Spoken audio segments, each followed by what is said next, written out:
The day began like any other. Sunlight spilled lazily through the blinds. The scent of brewing coffee filled the small kitchen. I moved through the morning with habitual motions. The world felt ordinary, predictable, safe. Then I heard it, a sound that did not belong. Low, vibrating, almost imperceptible at first. It hummed through the floorboards. It rattled the glasses in the cabinet. It made the air thick and heavy. I froze. The sound persisted. It seemed to come from everywhere and nowhere. My pulse quickened. Every instinct screamed that something was wrong. I stepped cautiously toward the living room. The light seemed dimmer there. Shadows shifted unnaturally along the walls. The vibration became louder, more insistent. It thrummed against my chest. I tried to trace it.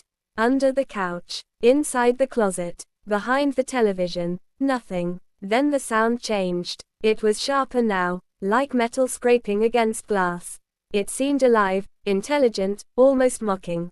I could feel it in my teeth, in my bones. I opened the window. The morning air rushed in, cold and dry. The sound did not stop. It followed me, unrelenting, like a living presence. I stepped back. The walls seemed to pulse. My vision blurred. Every object in the room vibrated in time with the sound. My thoughts became chaotic. I felt weightless and heavy at once. I moved to leave the apartment. My hands trembled on the doorknob. The sound intensified, twisting into a harsh screech. I could hear voices, whispers perhaps, but not words I recognized. It was calling me. I stumbled into the hallway.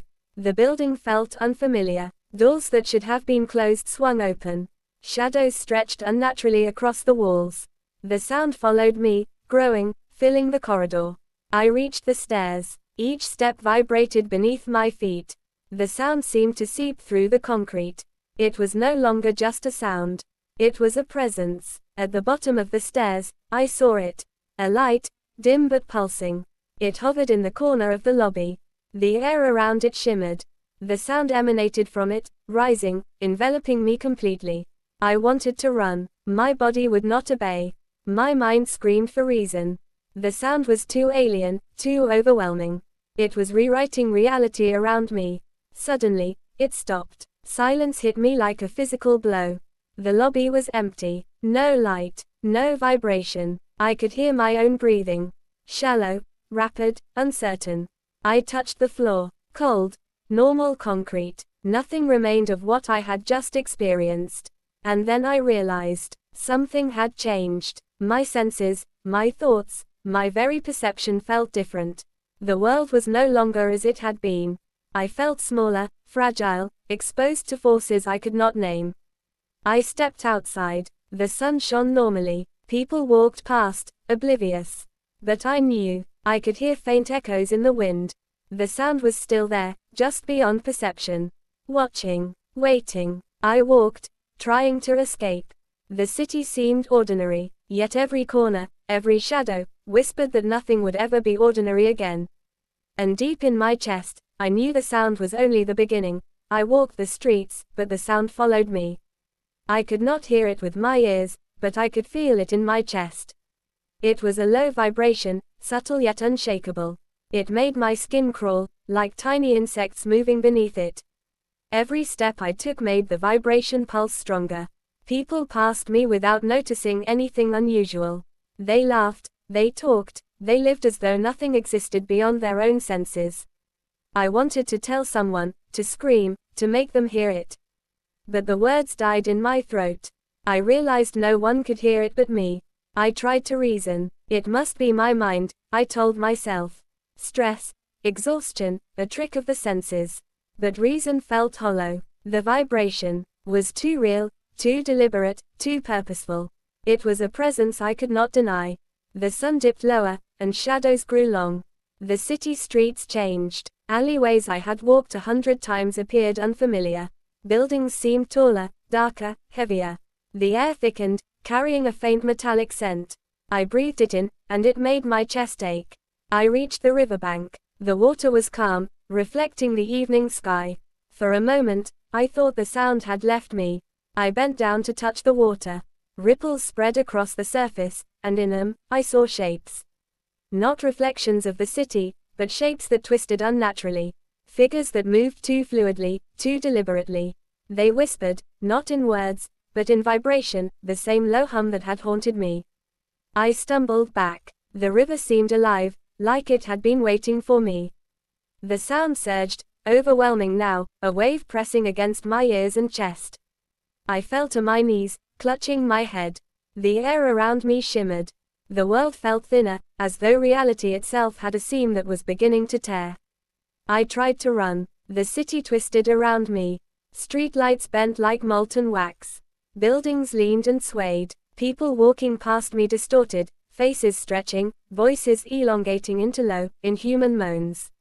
I could not tell what was real anymore. Every step I took led me deeper into a world I did not understand. I reached a small park. The grass under my feet felt soft and unreal. Trees loomed over me, their branches writhing. The sound was louder here, vibrating through the ground into my bones. I looked up and saw the sky split. Not with clouds or color, but a fracture, a black slit cutting across the blue. From it, the sound seemed to pour, a river of vibration that twisted reality around me. Then I saw them, figures emerging from the fracture. Tall, thin, shimmering like heat waves on asphalt. Their faces were empty, yet I felt the gaze pierce me. The sound was their voice. It carried meaning, though not in words I could understand. It was warning, beckoning, threatening all at once. I stumbled backward. My mind screamed for logic, for explanation. I could not find one. The figures advanced, and every step they took made the ground hum. The vibration was no longer subtle. It filled the sky, the air, my body. It seemed to enter my blood, changing my heartbeat, slowing my thoughts, expanding my fear. I tried to run, but my legs refused. The figures circled me, moving impossibly fast. The fracture above widened. Light spilled from it, harsh and white, blinding. The sound reached a crescendo. It was no longer a hum, no longer a vibration. It was a scream that seemed to come from the universe itself, tearing through the fabric of everything I had ever known. I fell to the ground. My ears rang, my chest heaved, my vision blurred. The figures leaned closer, impossibly tall, impossibly silent now. And in their silence, I understood. They were not here to harm me. They were here to awaken me. The world around me shifted. Colors drained, then returned, brighter, sharper, wrong. Sounds returned, but every note carried meaning I could not name. I realized I could feel the vibration in everything. The trees, the water, the wind, the city, they all hummed with it. And through it, I felt connected, painfully aware, and completely alone. Hours, days, or perhaps moments passed. Time had no shape. The figures receded back into the fracture. The slit in the sky closed. The city returned to its normal geometry. The river calmed. Shadows obeyed light once more. And yet, I knew it had changed me. I could never forget the sound. It lingered in my bones. In quiet moments, I could feel it humming softly, waiting, reminding me that the world was not as simple as it seemed. I had touched a hidden layer of reality, one that was alive, conscious, and utterly incomprehensible. I returned home. My apartment seemed the same. Sunlight fell through the blinds. The scent of coffee was ordinary. Yet I knew nothing would ever be ordinary again. Every creak of the floorboards, every passing car, every whisper of wind carried it. The strange sound that had shaken my life had not left. It had embedded itself in my existence. I tried to sleep that night. The vibration never ceased. It whispered in the corners of my mind. I could hear the pulse in my own heartbeat. It was patient. It was inevitable. And I knew, deep down, that one day it would call me again. And when it did, the world would change once more. Days turned into weeks. The vibration never left completely, but it grew quieter, like a memory fading at the edges. I returned to my routines. Coffee in the morning, the hum of the city outside, the simple motions of life. Yet every ordinary sound, every small movement carried a weight I could not explain. I began to notice things I had never seen before. The way the wind whispered through the trees. The slight tremor in the street when a bus passed. The subtle resonance in my own heartbeat. It was as though the world had always spoken in vibrations, and I was finally able to hear it. I no longer feared the sound. Instead, I watched for it, listening to the hidden patterns beneath the surface of life. I realized the strange sound had not come to harm me. It had awakened me, made me aware of layers of reality others could not perceive. One evening, I stood by the riverbank again. The water reflected the sky, calm and steady. For a moment, I thought I heard the vibration faintly. A gentle hum, not harsh or demanding. It did not shake me this time. It felt like a greeting, a quiet acknowledgement. I smiled, a small, cautious smile. I understood that life would never return to the simple, unquestioning existence I had known. And I did not want it to. The world was larger, stranger, infinitely more alive than I had imagined. I walked home slowly, listening. Every sound, every breath of wind, every distant voice carried meaning I could feel but not fully understand.